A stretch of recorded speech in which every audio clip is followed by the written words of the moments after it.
Aaron Rodgers has been traded to the New York Jets. What does that mean from a fantasy perspective for both the Packers and the Jets? We talk about that next on Draft Brothers. Okay, so welcome back to Draft Brothers. I am here with my co-host Dan Turner, and we are going to talk about the instant reaction of Aaron Rodgers to the New York Jets. Oh boy, and what the fantasy impacts are for both Green Bay as well as the Jets. So first of all, Dan, what do you think of the news and how Rodgers decided to kind of explain his thoughts on the Pat McAfee show? Well, I'm just excited that we actually just got an answer. No, I just think, we all knew it was coming. The reports have been out for a while now that the Jets were the likely landing spot, and, having him confirm it on, Pat McAfee's show was, it was good to finally reach that conclusion. I mean, obviously they haven't traded him yet. We still got to go through like draft compensation going back to the Packers from the Jets. But, just hearing him say like that's what the plan is, I think is a big relief for, both fan bases, honestly. Yeah.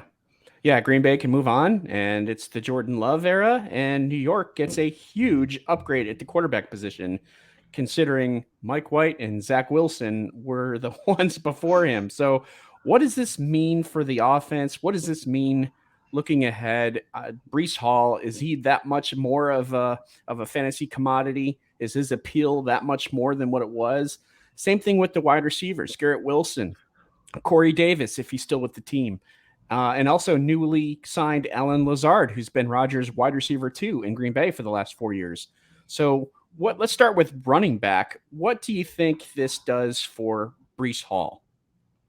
I think it's a great move for him. I mean, he was doing great last year with basically nothing at quarterback. So now getting what's perhaps the best year-to-year quarterback upgrade we've ever seen. It's fantastic for him. Obviously, we have to see how he comes back health-wise from his injury. It's safe to say that Breece Hall is probably the most talented back that Aaron Rodgers has had. No disrespect to Aaron Jones and those kind of backs, but I think Hall will be fantastic with Rodgers there. Looking at the stats for running backs on Aaron Rodgers' team, if we go back to 2010, which is 13 years worth of data, surprisingly, only 2 running backs have had more than 10 touchdowns or more in a season with Aaron Rodgers under center. And that's Aaron Jones, who did it 3 times, and Eddie Lacy, who did it twice. So that's interesting. Now, I would put Breece Hall into that type of caliber of a player as Lacy and Jones. And you could argue that it might be his best running back he's ever had on his team. So I think there's a good chance that even though only 5 times in Aaron Rodgers since 2010 in the last 13 years has a running back had 10 touchdowns or more. But I think Breece Hall is someone who can come in and fulfill that role. So I'm not sure if it changes that much, but I do think that we're going to see. Because we were already fairly high on Breece Hall. Yeah, and this is all provided he returns to full form and right. Yeah, he's healthy, 100% from his ACL, which it sounds like he is. There was no additional ligament damage. It was just the ACL that's been repaired. He's gone through rehab. He's passed his 9 months, that whole process. So he was fairly high up regardless, but now there's going to be more goal line opportunities, touches, red zone touches. We also know that Rodgers likes to favor his wide receivers too. But I still think that, we're probably looking at, if we were to look at, let's see, running back 1 on Aaron Rodgers' team averages 12.8 PPR fantasy points per game, which is roughly about running back 17. So that's, if we say Hall is a little bit better than that, we're looking at a top 15 finish, but I think people are thinking, hey, maybe top 5, top 6, top 7. That's definitely possible, but from the case histories of running backs with Rodgers in the past, it's not necessarily there. So that's right. Just file away that nugget of information here for right now. I think the biggest winner, honestly, is Breece Hall's perceived value. Because if he was doing this good with practically nothing under center, and now he has Rodgers, I think what people believe he will be able to do is what's going to skyrocket. I think, going into fantasy season, you can make the argument if he's healthy that he could be the running back one in fantasy now. So I think that's like the type of perceived value I think he's going to receive once Rodgers gets to New York. From a dynasty's perspective, would you be in on buying Breece Hall or selling him? I mean, this is just difficult because of this news for me personally, because I don't value running backs as much in dynasty. But I think overall, I'd probably try to buy him for a good package. No, I try to buy him because like he's everything you want. Like, say you sell him for like a first, like say the number one overall, right? Let's say it's Bijan Robinson or whatever. You're expecting Bijan to have this exact situation. The lead running back in a Rodgers-led offense with a good offensive line and good weapons around him. Like that's really the best case scenario at this point for a fantasy running back, in this day and age. So I would try to get the guy that's already in that scenario. He's still very young. So he has some great years left. It's not like, he's 25, 26 and he's on his last legs. Like he's 22. So I would personally try buying him. I know that he's going to be expensive now. But for me, I mean, you're looking at, what you want in a fantasy running back. That's what in general I would do. Like me personally, I would sell because I just don't like running backs in general. I think that wide receivers are much more valuable. Yeah, I kind of lean towards selling him also, and just because the value is so high right now, you could probably get a good return. But anyway, that's enough about running backs. What about receivers and Garrett Wilson? What does this mean for Garrett Wilson? If we look at what Rodgers has done with his wide receiver one, obviously Devontae Adams is a huge part of that. If we're looking at fantasy PPR points per game during his time, dating back to 2010, those receivers averaged 16.4 fantasy points per game. Of course, over 17 games, that's almost 280 points. Last year, that would have been a wide receiver 8. So we're looking at Garrett Wilson as a top 10 wide receiver. Do you have a problem with that? Nope. In fact, I would put him at top 5 right now for this coming year. I mean, he had over 1,100 yards with, again, quarterbacks that aren't at the same level as what Aaron Rodgers is going to bring. Not to say that Garrett Wilson is at the level that Devontae Adams is, because I don't believe he's there yet. But he's definitely, getting to that realm of receiver. So I would expect him to have a top 7, to a top 3 wide receiver year this year. So you think that he'll exceed what the average has been for Rodgers' top wide receiver? Which, I mean, you've got Wilson, who's at the beginning of his career, and you've got Rodgers, who's at the tail end of his career. But we've seen Brett Favre, we've seen Tom Brady, we've seen Aaron Rodgers even having success later in his career. So, I can see that. I mean, I definitely see top 10. Not sure about top 5, and that's only because we haven't seen it yet. So it's not there yet. Right. It's a gamble. Right. It's a gamble. It's a good gamble, though, I think. So, what do you think about his wide receiver 2 on the Jets? Now, this is going to be a question I think a lot of people are going to talk about. Who is that? Is that Allen Lazard, who's been Rodgers' his second wide receiver 2 on the Packers each of the last 4 years, who is now with him on the Jets? Or is this Corey Davis, who is still on the Jets? He's not a free agent until after next season. And also, too, what does this mean for Elijah Moore? So what are your thoughts, Dan, on the wide receiver 2 in the Jets? And I gave you the average fantasy points per game for the wide receiver 1 in Rodgers' career, dating back to 2010. For wide receiver 2, it's 11.1 points per game. And that's roughly about a wide receiver 27. So that's kind of in that like Juju, Zay Jones, Drake London, even which is surprising, is right around in that area for last year in terms of fantasy ranking. Right. What do you think the wide receiver 2 is going to produce in New York? I think it's going to be pretty much in line with what it's been previously. I think that they're going to with a quarterback of his caliber, they're going to throw more than they have in the past. Wide receiver 27 is I think a good like average range on where they could be, whether it's Lazard or Davis or more. I think that's the key really with this question is who's getting those targets. I think it'll be a little bit of a cannibalization because of the talent of the three receivers that aren't Garrett Wilson, and it Mm-hmm. also depends on if they keep all three. If they trade away more or cut Davis, and the picture becomes a little clearer. But as it stands right now, Lazard has the most familiarity with Rodgers, and he just got a pretty decent deal from the Mm-hmm. Jets. So, for optics wise, I would see him being plugged in as a wide receiver too as of now. So I could see him having, around like a wide receiver 27 to a wide receiver 30 type season. I think that's fair to say. I think that, we also have to contend with Breece Hall getting some targets as well. So I think that, he's going to be around what I say, like what he was last year. I mean, last year Lazard was around that range in the wide receiver 30 range, I believe. So I think that's where he'll land this year as well.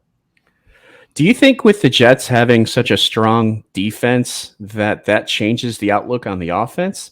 Where it's more of a running style of offense. I mean, I know this is Aaron Rodgers who loves to pass, loves his wide receivers, but if the defense plays a game of we're going to stop you, we're going to run the ball and control clock, where we don't need Aaron Rodgers to use his arm to win games, is Mm-hmm. that going to have some sort of a fantasy impact on a negative sense? I Um, mean, if Breece Hall has an 18 touchdown season, is that going to mean that the offense the passing offense goes down a little bit, or do you think that there could be a kind of a combination of success on both sides? I think it's a combination of success. I don't think you make this big a deal and wait this long for a quarterback of Rodgers' caliber to then turn around and run the same offense you ran with Zach Wilson. I Mm-hmm. think that you take advantage of what Rodgers can give you, and that's going to be throwing more. Uh, I don't expect, maybe not as much as what he did in Green Bay, but I definitely think that, I think he had last year, he had what, 500 change attempts. It will be around 500 again. And I think that the quality of the target will be better. So I think, Rodgers had a good running game. Aaron Jones was a fantasy star with Rodgers throwing that much. So there's no reason to think that Breece Hall won't be either. So I don't really have a worry in any kind of negative sense that Rodgers can't support, Wilson, Lazard, and Hall as, fantasy contributors at that level. I've seen Rodgers' numbers kind of decrease over the years. Like, how many 300-yard passing games has he had over the last like 2 years? And that number is going to be much lower than probably what you think. Mm-hmm. So, I think that the main goal is to win games. And Right. I think that the running game will be big, and maybe the passing game not so much. So we'll just have to see. I mean, the defense also, in my opinion, I think will kind of dictate how the offense plays too. But let's talk about the tight end position. Is that something that, like, Tyler Conklin is the tight end on the Jets here? Is he someone that now becomes fantasy relevant, or what are your thoughts on tight end with Rodgers with the Jets? Yeah. So, tight end has been a thorn in the side for fantasy players with Rodgers in Green Bay. Mm-hmm. With as much talent as he has, he just hasn't supported a tight end in fantasy like we maybe expected. He only has done it, a couple times in the last couple of years. He hasn't done it at all the last couple of years. I think Robert Tunyon in 2020 was the last guy, over 10 points Mm-hmm. per game in fantasy. So I don't expect Conklin to get this like magical, like leap in production. I think he'll be Right. involved. I just don't think that he'll be this like top seven guy. I think he was tight end 16 last year in PPR. So maybe he gets a little bump. He goes into that like 13 range where like David Njoku and Gerald Everett were. But I just don't see him being, Mark Andrews or Yeah. even, I think a great compliment for him would be what Pat Frymuth did last year. He was tight end 7. He had 148 points. That's something I can, expect Conklin to fall in line around there. Yeah, just looking at the last 13 years, going back to 2010, a tight end under Aaron Rodgers has only had over 10 points per game, PPR points per game, 5 of those years, 5 out of 13. So not super great, right? And that was Robert Tonyan, as you mentioned, Richard Rodgers in 2015, Jermichael Finley, if you remember him, there's a name. There's a name. 2013, 2011, and in 2010. So could Conklin have some fantasy relevance? Yeah. And I don't think that Freiermuth is a bad example either of what he could potentially do. I think that might be his ceiling, though. Yeah, we'll see. Yeah, I think that's a ceiling as well. Yeah, real quick, what do you think this means for Green Bay? And real quick, who's their receiving core now? What does this mean for Jordan Love and such? So I think we have to see real quick. Jordan Love. We have to see what Jordan Love is over a full season. I haven't seen him in any consistent length of time before now. So I have to see what his reports are going to be with Christian Watson and Romeo Doubs. I think that they're going to lean more on the run, so that probably upgrades what Aaron Jones and AJ Dillon do in terms of carries. But I think the quality of the carries might go down, if that makes sense. So it's really a toss-up to see what they're going to be able to do. I don't have any faith in tight end there. So Watson now is probably like a wide receiver 3 for me. And Jones let me ask you this. Sure. If and this also, I guess, kind of depends a little bit upon what you're thinking of Jordan Love, but is Christian Watson a top 25 receiver? No, I don't think he is. No. Is he top 30? Top 35. Really? Okay. Yeah. I think people would disagree with you. I think they would say he's top 25. Watson was his go-to guy. He had some success with him. Yeah. Wide receiver 25 last year was Chris Olave. So, okay. It's possible. There are a couple of guys underneath that are going to drop off. So, Watson was wide receiver 41 last year. So could he jump, 20 odd spaces? It's possible. I just need to see, without knowing at all what Jordan Love can do. We have to see how teams are going to play him, how he responds to pressure, how they, cover Watson. So I just don't feel comfortable at this point, with no mini camps or anything like that, putting Watson up in that range so far. Would it be a spicy take to say that Allen Lazard would finish ahead of Christian Watson, especially when you said that Lazard was kind of like a top 20, 27, 28 type of receiver, and you're saying Watson's not really 25? So what do you think there? I don't know if it's spicy, because I agree with you. I think Lazard does outscore Watson this year, honestly. Okay. Is it spicy? Probably, because you're talking about I'd say that's spicy. Pretty spicy. Yeah. Yeah. You have an up-and-coming second-year wide receiver who had, 9 touchdowns last year? I believe so. And Lazard, who we don't really know what role he'll have on the Jets, most likely a wide receiver 2 role, but is the Jets wide receiver 2 better than the Packers wide receiver 1? That's debatable. I think a lot of people would argue that.